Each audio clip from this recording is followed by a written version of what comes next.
para pemangku manakib dan juga para sesepuh sepuh, para dewan guru, para kiai dan ikhwan akhwat yang sedang menempuh hakikat kesucian jiwa rahimakumullah.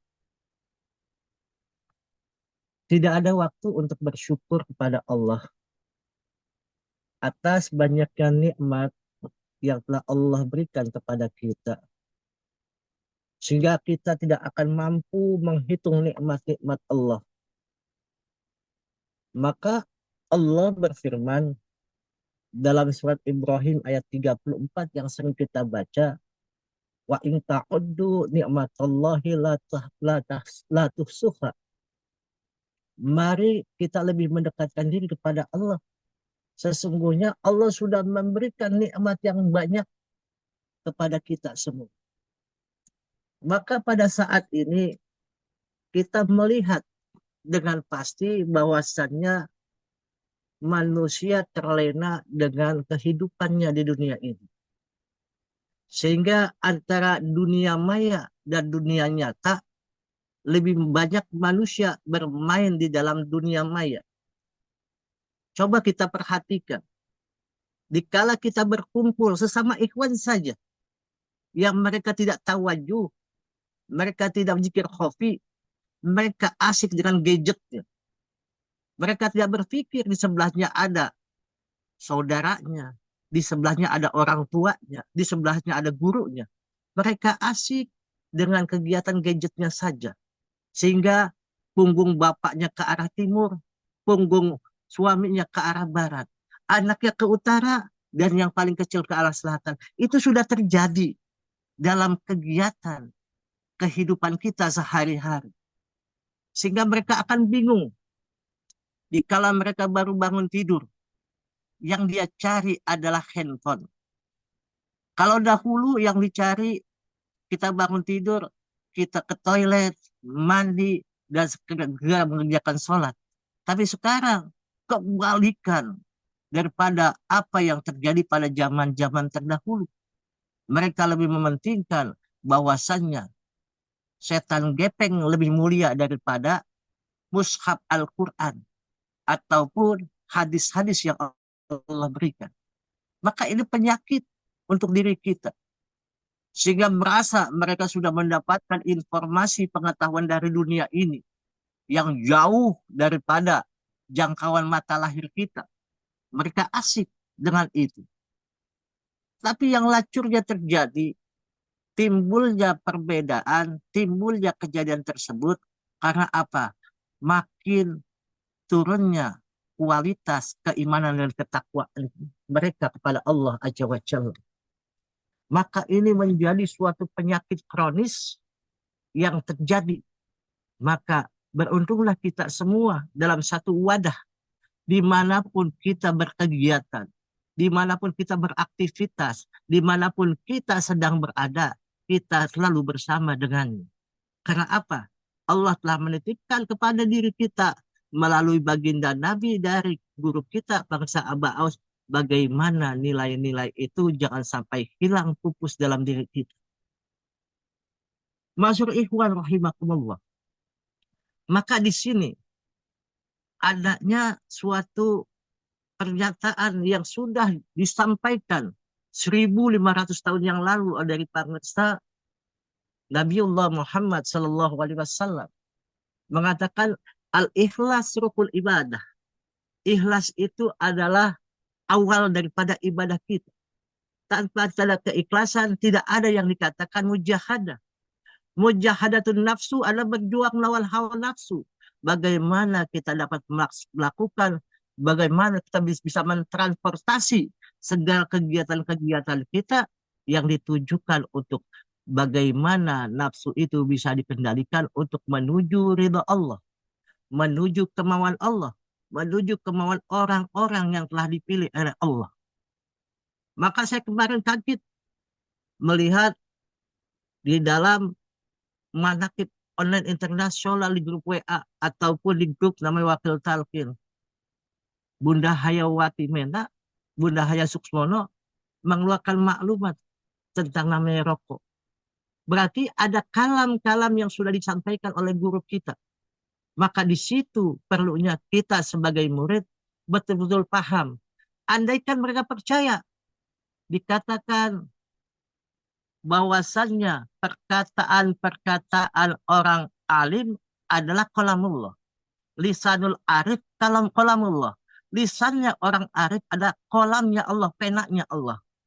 Kalau maklumat itu dikeluarkan, yang mengeluarkan Kiai Haji Amin, bahwasannya Abah menyatakan tidak boleh melakukan kegiatan-kegiatan yang memang diperintahkan oleh guru kita.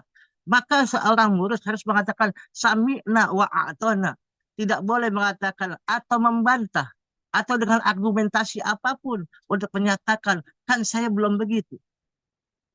Padahal sudah ada kunci yang luar biasa bagi orang-orang yang dikatakan Abah kemarin pada Malakib yang masih merasa Maroko berdiri. Ternyata ada orang Maroko yang namanya Muhsin. Jadi di situ Abah menyatakan bukan sekedar hanya kata-kata saja. Betapa sayangnya guru kita kepada kita semua. Masyarul ikhwan rahimakumullah. Seseorang yang tujuannya menuju keikhlasan dalam beribadah, yaitu keikhlasan itu harus ada perjuangan.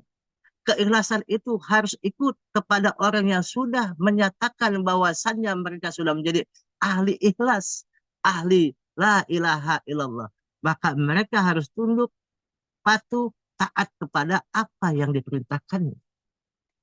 Maka yang tujuan yang ditempuh oleh hamba dalam kitab Usfuriyah yang dikarang oleh Syekh Muhammad bin Abu Bakar Al-Usfuri, bahwasannya beliau itu mengarang kitab hanya 40 hadis. 40 hadis itu karena dia dapat keterangan. Siapa yang dapat mengamalkan 40 hadis, maka Allah akan mengampuni dirinya. Itu yang menjadi cambuk pertama kitab Usfuriyah atau burung-burung kehidupan. Maka beliau mengatakan, tujuan yang ditempuh oleh hamba dalam beribadah hanya satu, yaitu menuju Allah. Kita semua tahu, setiap kita mau berzikir, pasti tujuannya ilahi anta maksudi. Yang kita tuju adalah Allah. Suatu amal yang tidak karena Allah Subhanahu wa Ta'ala tertolak. Tidak akan mempunyai nilai atau makna apapun. Berdasarkan teks-teks Al-Quran dan hadis, dapat diketahui bahwa tujuan ini ada satu-satunya tujuan yang diridhoi oleh Allah. Diridhoi oleh Arkanuddin, yaitu rukun agama. Awal segala hal yang ada dalam kitabullah. Maka dalam surat Al-Baqarah ayat 21 Allah Subhanahu wa taala berfirman, A'udzubillahi minasyaitonirrajim. Ya ayuhan nasu ubudu rabbakumul ladzi khalaqakum waladzi min qablikum la'alakum tattaqun. Wahai manusia, sembahlah Tuhanmu yang telah menciptakanmu dan orang-orang yang sebelummu agar kamu bertakwa. Jadi kita sudah diperintahkan oleh Allah untuk menyembah Allah yang satu, menyembah Allah yang esa, tujuan hanya kepada Allah. Bagaimanapun kita harus titik ukur kita hanya kepada Allah. Maka dengan ini kita berjalan bertoriko bersama orang yang sudah menuju Allah lebih dahulu, yaitu pengersa Abah Aus. Maka diterangkan lagi dalam surat Al-Bayyinah ayat 5. Allah Subhanahu wa taala berfirman, "Wa ma umiru illa liya'budullaha mukhlishina lahuddin, hunafa wa yuqimus shalah wa yutuz zakah wa zalika dinul qayyimah." Padahal Allah hanya perintah mereka untuk menyembahnya dengan ikhlas, mentaatinya semata-mata karena menjalankan agama dinul Islam, dan juga agar melaksanakan sholat, menunaikan zakat, dan yang demikian inilah agama yang lurus, agama Hanif yang dibawa oleh Nabiullah Ibrahim alaihissalam kepada baginda Nabi sampai kepada guru kita semua. Ma'asyiral ikhwan rahimakumullah. Ikhlas Berarti menghadapkan semua amal perbuatan hanya kepada Allah semata. Tidak kepada malaikat, tidak kepada seorang raja, tidak kepada pohon, batu, matahari, dan yang membuat dia lalai untuk beribadah kepada Allah. Maka ikhlas adalah ajaran yang disampaikan oleh Nabi ke seluruh hamba dalam sebuah praktek ibadah. Sebab keikhlasan menjadi sumbu inti daripada dakwah. Ya Alhamdulillah, semua jamaah, ikhwan akhwat, para wakil talqin, dari pagi, siang, malam, tetap ikhlas. Kapanpun, dimanapun, di dia kia ayana, yaitu manakiban. Sekarang seperti ini. Kalau kita tidak pacu dalam diri kita untuk bisa melakukannya, tidak akan timbul keikhlasan. Tidak akan mendapatkan taburan ilmu dari para sahabat. Awas melalui mulut-mulut para dai-dainya. Mulut-mulut daripada para wakil talkinnya. Dan juga mulut-mulut para ikhwan semua. Yang mereka bertaburan ilmu yang luar biasa. Saya terang-terangkan kemarin bahwasannya di mos kemarin saya bicara bahwasannya semua ikhwan selayaknya seperti yang Allah berikan serangga dalam kitabullah Al-Quran. Serangga yang dalam kitabullah Al-Quran ada tiga. Yang pertama adalah an-naml, semut. Yang kedua al-ankabut adalah laba-laba. Dan yang ketiga adalah dikatakan an-nahal, lebah.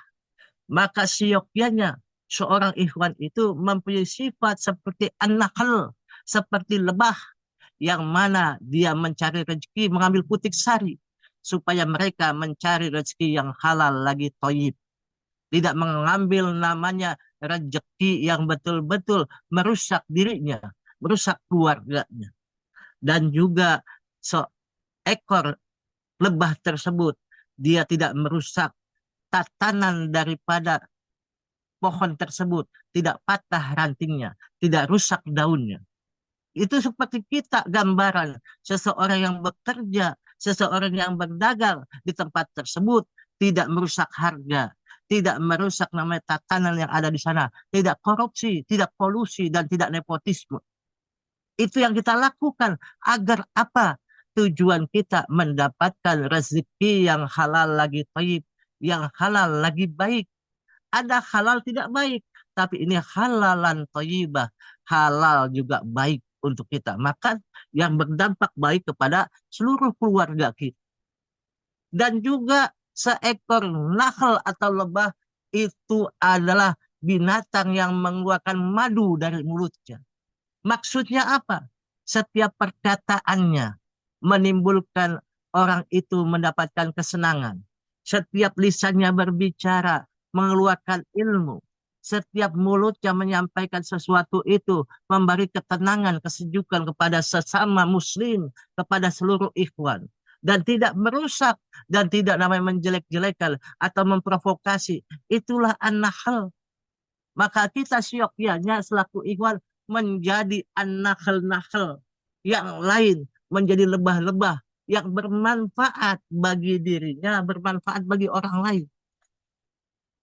Masyarul ikhwan rahimakumullah.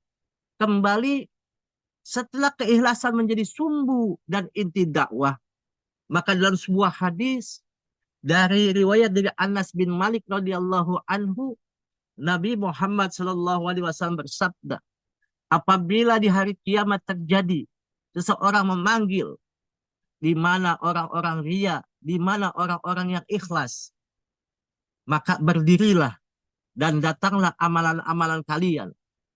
Ambillah pahala kalian dari junjungan kalian, Nabi Muhammad sallallahu alaihi wasallam. Kita mengambil pahala kita dari bangsa Aba Aros. Tidak ada bagian sedikit pun bagi orang yang pamer amal, kecuali hanya penyesalan dan celaka. Karena itu, wahai anak Adam, ikhlas dan ikhlaslah. Sesungguhnya, sesuatu yang paling aku takutkan terjadi atau atas umatku adalah syirik kecil. Itu baginda Nabi mengatakan. Maka para sahabat bertanya, wahai Rasulullah, apa syirik kecil itu? Maka baginda Nabi menjawab, ria. Allah berkata kepada mereka pada hari akhir, pergilah kalian kepada orang-orang yang kalian memamerkan amal kepada mereka. Apakah kalian menemukan kebaikan pada mereka? Maka dari situ, dari hadis tersebut adalah menarasikan suatu yang logis. Mengapa riya dijauhkan oleh Nabi dari amalan kaum muslimin? Bahwa beramal hanya karena orang lain bukan perbuatan sia-sia. Sebab orang lain tersebut ternyata tidak mendapatkan apa-apa dari amalan seseorang. Lebih-lebih pelaku amalan itu sendiri. Di Damaskus ada sebuah masjid yang besar.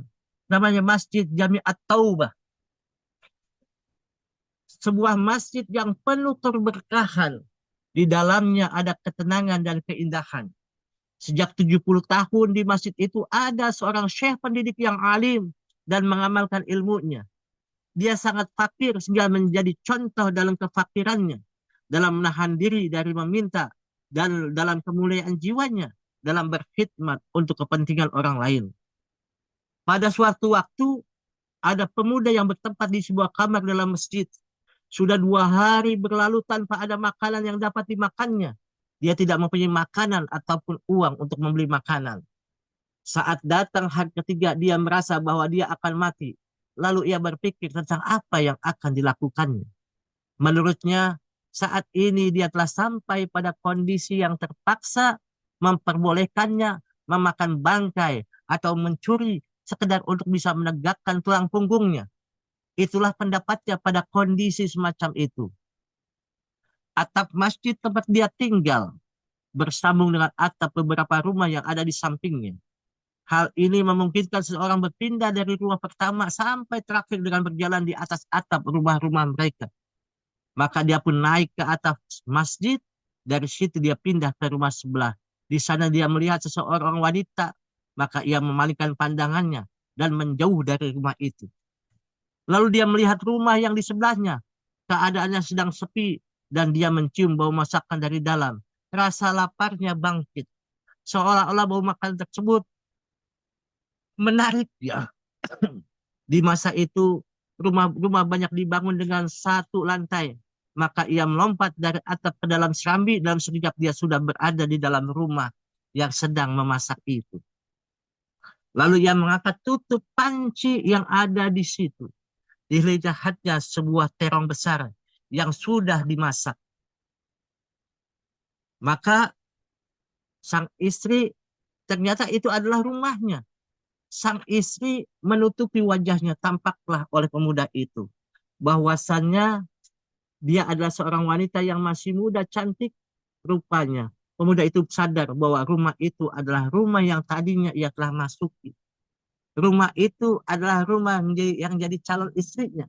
Ternyata ketika dia membuka tutup panci di dapurnya, saat melihat buah terong di dalamnya, ia berkata, heran, siapa yang masuk rumah dan menggigit terong ini?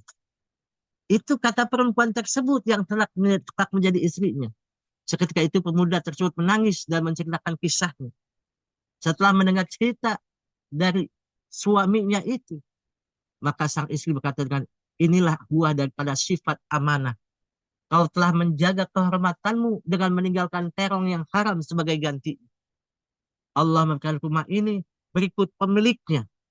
Barang siapa yang meninggalkan sesuatu dengan ikhlas karena Allah, maka Allah akan ganti semuanya itu.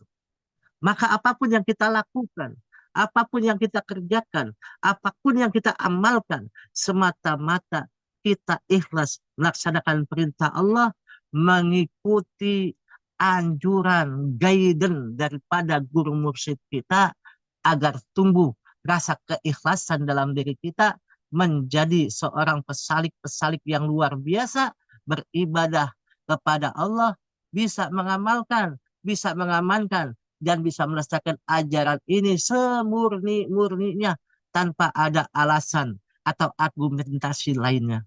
Agar kita semua menjadi murid-murid, menjadi ikhwan dan akhwat yang betul-betul bisa menjaga martabatnya, menjaga dirinya dari segala yang dilarang oleh Allah, yang dilarang oleh guru kita, dan bisa melaksanakan perintah Allah, perintah Rasulnya, dan perintah daripada guru kita semua.